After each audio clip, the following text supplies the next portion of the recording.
যুবকরা সিদ্ধান্ত নাও ভাইয়েরা, তোমাদের বয়স তো কম হলো না।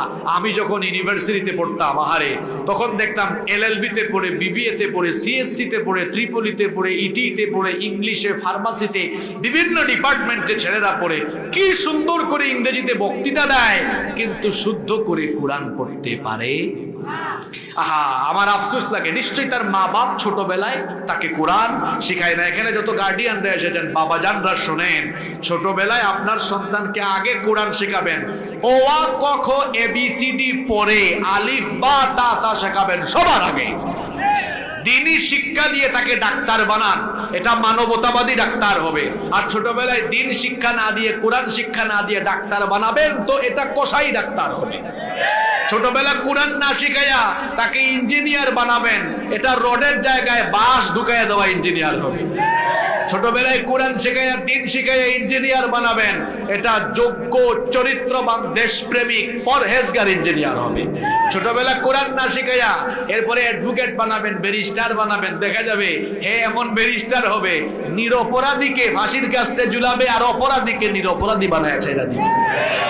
আর যদি কোরআন শিখে তো সত্যের পক্ষে, সুন্দরের পক্ষে, ন্যায়ের পক্ষে কাজ করবে। ঠিক কিনা বলেন? দেখেন না, এক আপা আছে, ফডর ফডর ফডর ফডর বেশি করে, তার মা প্রেস কনফারেন্স করে বলেছে তার মাকে সে বাড়ি থেকে বের করে দিয়েছে। এক ব্যারিস্টার আছে না এরকম? ছোটবেলা বাচ্চাদেরকে কোরআন শেখাবেন, নইলে বড় অফিসার হবে, সব চিনে ফেলবে, মা বাপ চিনবে না। নোয়াখালীর এই ধর্মপুরে ফালায় রাখবে, সে ঢাকায় ফ্ল্যাট নিয়ে থাকবে, আর আপনার জন্য অল্ড হোম, বৃদ্ধাশ্রম তখন অপেক্ষা করবে।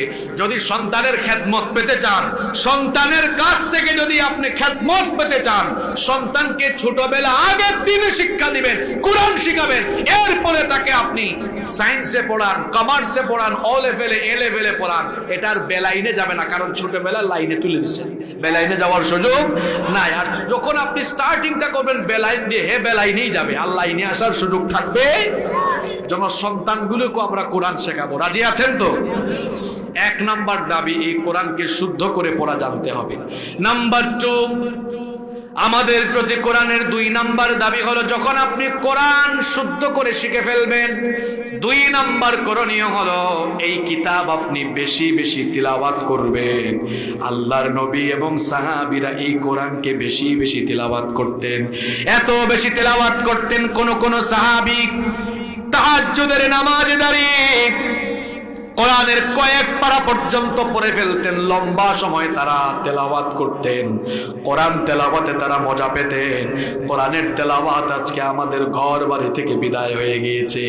আগে ছোট্টবেলা আমরা দেখতাম ফজরের নামাজের পরে আমরা দেখেছিলাম প্রত্যেকটা বাড়িতে বাড়িতে কোরআন তেলাওয়াতের আওয়াজ শোনা যেত। এখন ম্যাক্সিমাম বাড়িতে দেখা যায় ফজরের নামাজের পরে শুধু নাক ডাকানোর আওয়াজ শোনা যায়। কোরআন তেলাওয়াত কি করবে? ফজরের নামাজ না পড়া ঘুমায়া আছে এমন মুসলমানও আছে না নাই? যে ব্যক্তি দিনের শুরুটা ফজরের নামাজ দিয়ে করতে পারে না, সে তো দিনের শুরুটা আল্লাহর গোলামি করতে পারলো না। আমাদেরকে আল্লাহর গোলামির পথে বাধা দেওয়ার জন্য প্রাণপণ চেষ্টা করে একজন, তার নাম হলো শয়তান।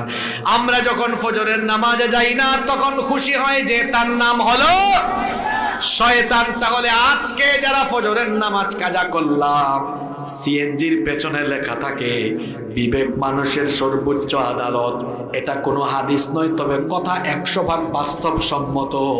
তো বিবেক যদি মানুষের সর্বোচ্চ আদালত হয়, বিবেককে প্রশ্ন করে দেখেন, ফজরের নামাজ কাজা কইরা আজকে যারা দিন শুরু করলাম, আমরা কি আল্লাহর গোলামি করে দিন শুরু করলাম, নাকি শয়তানের গোলামি করে দিন শুরু করলাম?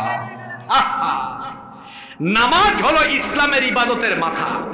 আজকে এখানে মাহফিলে তো সেলিম ভাই গত 2 বছর ধরে চেষ্টা করছেন, আমার বাসায়ও গিয়েছেন, ডেট ছিল না বলে আসতে পারেন, আজকে আল্লাহ কবুল করেছেন। এই যে আমি আজকে আসলাম, মনে করেন এটা উদাহরণ দিচ্ছি বোঝানোর জন্য, আমার এই যে বুক পর্যন্ত, এই গলা থেকে মাথা পর্যন্ত কাইটটা, মাথা থেকে পা থেকে বুক পর্যন্ত দেহ এনে এখানে যদি বলা হতো এটা হাসিবুর রহমান, তো সবাই এটা বিশ্বাস করতো না, কারণ মাথা ছাড়া পূর্ণাঙ্গ পরিচয় পাওয়া যায়।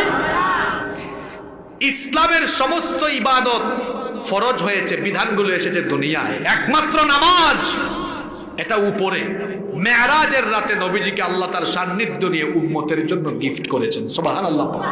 নামাজ ফরজ হয়েছে উপরে, তার মানে ইসলামের সকল ইবাদতের উপরে যে ইবাদতের স্থান, সেই ইবাদতের নাম আমার মাথা হলো আমার শরীরের উপরে। মাথা কেটে ফেললে যেমন পূর্ণাঙ্গ পরিচয় পাওয়া যাবে না, ঠিক তেমনি ইসলামের ইবাদতের মাথা ওই নামাজকে ত্যাগ করে নিচের গুলা ঠিক রাখে, হজ কইরা হাজি সাহেব, যাকাত দিয়ে, রমজান মাসে রোজা রেখে, মাহফিলের বক্তা হয়ে, তক্তা হয়ে, শ্রোতা হয়ে, সব হয়ে নামাজ বাদ দিলে জান্নাতের ধারে কাছেও যাওয়া যাবে না, মুসলমান হিসাবে পরিচয়ও দেওয়া যাবে না। ঈমান আনার পরেই প্রথম দায়িত্ব নামাজ, নামাজ, নামাজ। যে ঈমান আপনাকে সাজদা দেওয়াইতে পারে না, এ দুর্বল ঈমান আপনাকে জান্নাতের দরজার কাছেও নিতে পারবে না। আগে হলো নামাজ, আগে কি?